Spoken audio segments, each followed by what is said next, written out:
So, I ran back into Amira. Hi. How you doing? I'm doing alright. I've been looking for you driving down, but you always wear that silly hat and the hood. I know. I don't like my haircut, so I like your hair like that, though. A lot of people say that. I don't know. It's just I like it. I have my hood and it covers my whole face. Yeah. No, I like I said when I was driving by, I like almost broke my neck turning around. You said you saw me doing that. Yeah, I seen you going like one way, and then you came back around. I think you guys like noticed me, but yeah. No, I was like, cause I'll be honest with you, I've had about maybe 10, maybe more people ask me to find you and see how you're doing other interview. Like a good amount of people. All right. So, yeah, no, I mean, it's really the same stuff going on. I can't really complain. It's not like. Only that sucks is the cold. The cold? Yeah, we had that it was at Christmas time. Yes. Oh.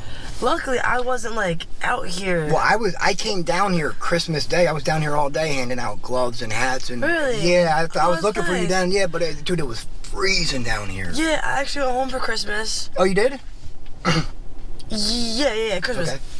I went home for Christmas. Bucks County, right? Yes. I went home. I visited my mom and everything, my parents. And I stayed the night, and then I came back the next day. But then I was at a friend's house the next day too. So okay. Yeah, for a few days I was out of that area. How was the visit with your family? Was it? Are you guys good, or is it still awkward? We're good. If you don't mind me asking. It's awkward because it's like being away for so long. It's like they don't know what to say, you don't know what to say, and it's you just gotta it's not normal, you know what I mean? But it's at the same time, it's you have to go visit, you have to go and see them at some point and fix everything, face all this sort of stuff. But it wasn't that bad. So I mean, the cold sucks, but I kind of stay around one area now. I go do what I gotta do, make my little money, go get my stuff, and then I go sit by a fire and they got a backyard and where they go do their stuff. I was wondering why you smelled like a campfire. Yeah, I knew it. It's not that bad. I just when you just started saying campfire, I'm like, that's what I smell. Yeah. I knew I was gonna smell like a campfire, and at one point all the ashes just blew everywhere. Yeah. So it's just terrible. But yeah, it's just I was I'm not always out in the freezing cold. So. Yeah, but we had a 20-day cold blue or something like that. I felt really, I was talking to somebody about how horrible it is for the people that are out there. I'm not completely out there. I can still go inside and you have it a tiny bit easier somehow. Right. I'm a tiny bit luckier than some of the people, but the people be freezing to death and it's because it's weird. A lot of them nod out and they just you don't realize they'll try to to the jacket up and they're nod out, and then it's they're not gonna wake up because they're kind of freezing. But yeah. It's scary. So last week, did you deal with any of that crazy batch that was out? The strong samples? Did you even? So I don't know if it was. I don't go for samples, right? Because my thing is, unless I really need it and I'm sick per se, I won't go run to a sample unless I'm right there or they come and say something to me. Now is that because of how dangerous they can be? No, not even that, because in my mind it's why would I take a sample if I have my stuff number one, I have money number two, and I'm not gonna go run out of my way because somebody out there is probably sick, has no money, and needs it, and then I'm just gonna go take it and add it to my little collection, It's funny how so many addicts I know have such good morals like that with you. You know what I mean? You are literally down to your nothing. Yeah. You're on the street with nothing, and you're still worried about taking something that somebody else can use. Right, because if I have a little bit, it's I'm not going to put more, more on my plate when I don't need it. You know what I mean? Yeah. When there's too much, nothing, and it's it just makes no sense. So I don't really go for samples, but there was one stamp that I heard a lot about, and I tried it, and it was crazy. It was. I'll be the first one to say it was way too strong. I don't nod out, and it was to the point where I was I had. Let me see. I'm gonna show them real quick. I What's that? 1 Narcan left down there, you see? Did you ever use it on somebody? I used 15 of them last week. What? 15 Narcans. Amber, I had the Narcan Amber back to life at the encampment in Clearfield. What? 3 people, no, I'm sorry, it was either 3 or 4 in a 20-minute period when they handed out the samples down in Clearfield. They were just dropping. Whack, whack, whack. Oh my god, that's crazy. Yeah, that was like last Thursday, I think. Oh my goodness. Yeah, like I said, I don't really go. I'm glad I don't really go for samples of that because they always do make the samples a lot stronger than what they actually bring out. Because then it's like, okay, you bring that real good stuff. Then out. everyone hears the samples. Everyone's are strong. gonna go for it, and then it's like, okay, well they get there and it's like terrible. But yeah, no, there's one down near like Somerset. I'm not gonna say the actual street, but down near the Somerset area, and I found out later on that they're putting benzos, Seroquel, there's just like a whole bunch of like sleeping pills. Dude, I heard shit. You are literally everyone I talk to talks about the benzos being in the. Now, do you guys know that because you're popping for it on drug test, or just because of how it feels? Like, what I'm saying is there confirmation that benzos have been in it? Yeah, so some people do test them. I know, like, there's it's not Friendship Point, but it's on F and Allegheny. There's like the people that it's like the the outreach. Yeah. They have.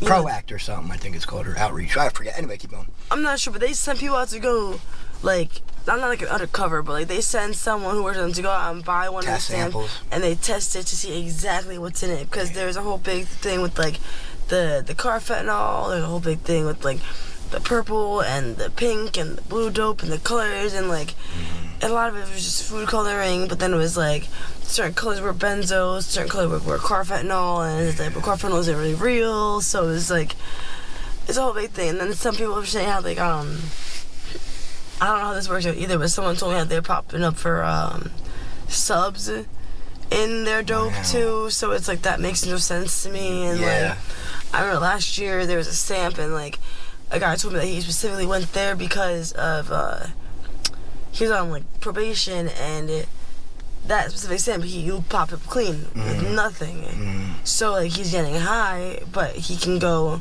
get a positive or no, a negative drug test, and as if he's clean.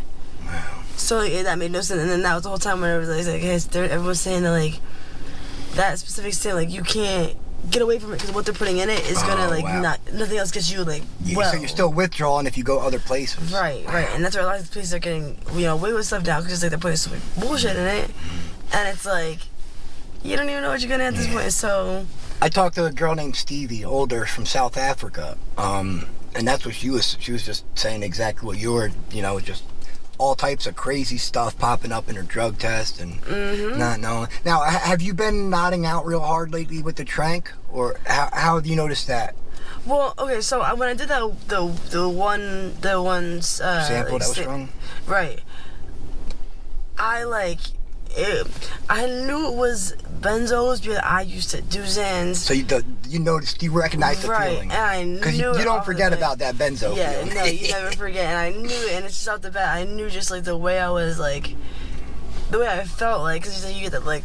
For me, it was that stomach feeling. It was like the butterflies in my stomach. And then once I had that, I was like, "Whoa, this is weird." I was like, "Oh shit, yeah, benzo, this is weird." The Zanny monster's back. Yes, it was bad. I was all over the place. I was nodding out, and I don't nod out like that. Wow. And that's why I like always staying in like one spot, because I don't nod out like that. But if I do, I know where I am. Like, kind of want to be as safe as possible when you do it. Let me blow this real quick.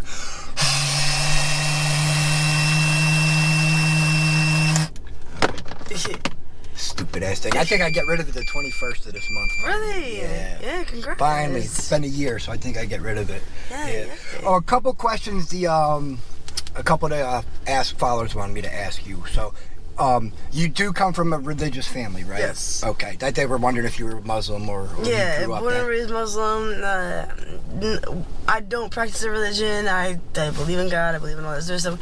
But it's just, it's hard to be like faithfully religious in like a situation like this, and it's like it'd be wrong on my part to kind of be like, oh, like my Lord and Savior, or like like go praying like 5 times a day and do all this stuff, but then it's like I'm still getting high in the long run. Yeah, right, yeah. right. No, right. I get that, and everyone's faith is different, and I told I don't have I am an agnostic or whatever, but Right. I want people to be able to practice any religion they want when they want. Right, yeah, 100%. I don't believe what else they do. I do believe there's there's a God, there's a higher power, there's something that made this world what it is, Sure, but sure. it's not like I don't have the time, the energy, or just like the intellect to even. Yeah, it's just go not and part do of your all life this. right now. Yeah, That's it. I was just curious. I had a bunch of people ask for that. Okay, and then how, based on the other interviews you've done, how do you like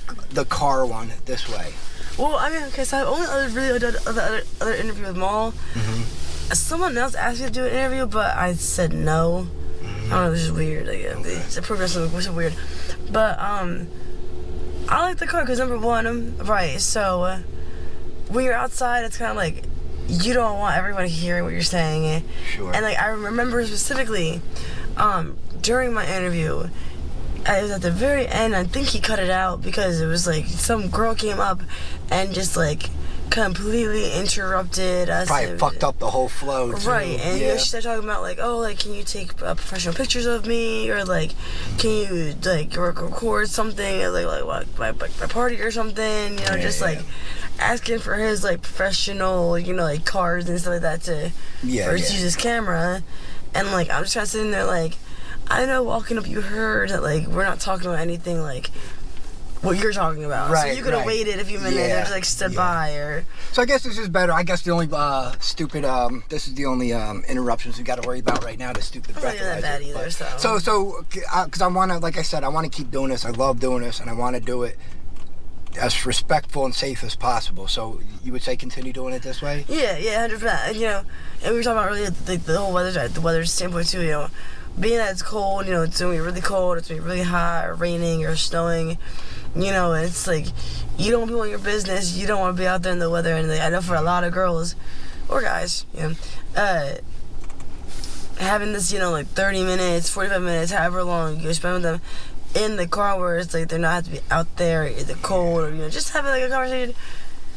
Yeah. It's good for a lot of people. So I think the car's a good thing. Okay. Like I said, I'm just asking everyone. I like you. I respect your opinion. So I want to get everyone's opinion. It feels good because you can get a little breakfast and just relax, and you're safe in here for at least, even if it's only half an hour, nothing's gonna happen. Right. Exactly. So, I don't mind it.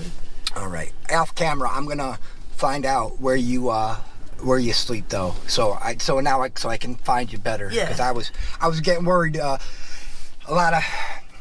It's usually not a good sign when someone disappears from around here. Jail or death, and it was it's the rare sight when you guys leave, and it's sad to say this, but it's rare for you guys to get off the streets. Right, exactly, and it's even if it's because you go to bed, it's right there. You wake up, it's right there. You don't want to leave from it being right there, because the minute you leave it, when you run out, it's Adam, how am I gonna get back? Or it's a lot of stress. Yeah, a lot of people do staying where it's right in arm's reach. Yeah, the girl I talked to yesterday, she goes all the way to Center City to sleep at night. Yeah, you know what? I do know a few people that go to 69th Street. Yeah. Yeah, they go to that station. They go to Center City. The airport. I know one girl that goes all the way to the airport at night. Really? Yeah, because she's it's warm in there. Now she never gets bothered. So, 30th Street, but she says they kick her out there a lot, and then you just gotta wait a couple hours and go back or something. See, I don't know, that just seems so stressful. I don't leave to go anywhere. Mm-hmm. So you're always in the and that's why I leave in general, and I just leave it, but yeah. Until I convince your ass to go to rehab at some point. One day. No, I'm just kidding. I don't push that stuff. You'll know when you're ready. Yeah, I mean, I know this isn't forever. It's gonna happen eventually. It has to happen eventually, but. Mm-hmm. Yeah, I was saying off air. One of my supporters messaged me on Instagram, and they showed me a picture of you when you're healthy. Yeah. I didn't even recognize you. Not that you look bad now. I'm not saying that. You know what I mean? It's you had the long hair in the picture. Yeah, it's crazy. You were thick. healthy. You know what Yes, I mean? I know I was. I was a lot bigger, a lot like healthier. My skin was clear, everything. Then Now the face is from picking, right? You said you were Right. talking off air. You have yeah, a picking. yeah. I mess with my face a lot. Yeah, I do it. Like I was telling you off air, I still pulled my beer hairs. Yeah, and like, I mean, And that's from smoking crack 7 years ago, 10 years ago. It just happens. I still have those little ticks. Never goes away. You know, like I used to like pick a little bit like beforehand, but like Is it the meth making you do that, you think? Or you don't do the meth? no, hard. Okay. Yeah, All right. but I think it's like a mixture of the hard and the dope, like just like zoning out, and there's like Yeah. I don't know. I got you. All right, sweetie. It's been about 15 minutes. I appreciate the All right. interview. Thank you. We're going to go drop you off now, all right? All right. All right.